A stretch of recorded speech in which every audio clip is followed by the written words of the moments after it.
Hello students, देखो concept of physics book का electric current chapter है। फर्स्ट क्वेश्चन है। फर्स्ट क्वेश्चन में क्या रहा है कि चार्ज जो है किसी कंडक्टर के क्रॉस सेक्शन से जो पास हुआ है उसका एक्सप्रेशन दिया हुआ है, यानी टाइम के साथ चार्ज का रिलेशन यहां दिया हुआ है। तो Q T is equal to AT square plus BT plus से दिया हुआ है। ए में कहता है write the dimensional formula for A, B and C। B में कहता है find the value of current at T is equal to 5 second. A का वैल्यू 5, B का वैल्यू 3 एंड C का value 1 in SI units. Clear? तो देखो, dimensional formula find out करने के लिए डायमेंशंस का जो प्रिंसिपल है क्लास 11th में पढ़ना है। बात समझ गए? तो प्रिंसिपल क्या कहता है कि LHS must be equal to RHS। तो RHS में जितने भी टर्म्स हैं, एवरी जो टर्म होगा वह LHS के इक्वल होगा। तो देखो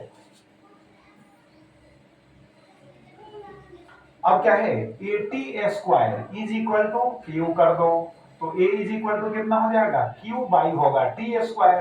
तो Q का डायमेंशनल फॉर्मूला यानी IT होगा, चाहे AT भी लिख सकते हो। यहाँ T स्क्वायर हो गया, तो यहाँ T कैंसिल होगा, तो I बाई कितना होगा, T होगा। अब दिस इज इक्वल टू हो जाएगा IT इनवर्स। क्लियर हो गया कि नहीं? अब उसके बाद देखो BT इज इक्वल टू हो जाएगा Q, तो देयरफॉर हो जाएगा B इज इक्वल टू हो जाएगा B is equal to Q by होगा T।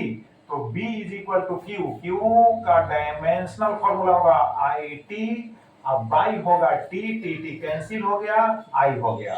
अब उसके बाद C, तो C जो है Q की इक्वल होगा, तो C is equal to Q is equal to हो गया IT। कंप्लीट हो गया।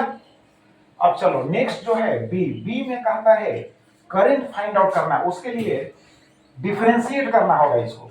ठीक है, तो हो जाएगा dq बाई होगा dt। बात समझ गया?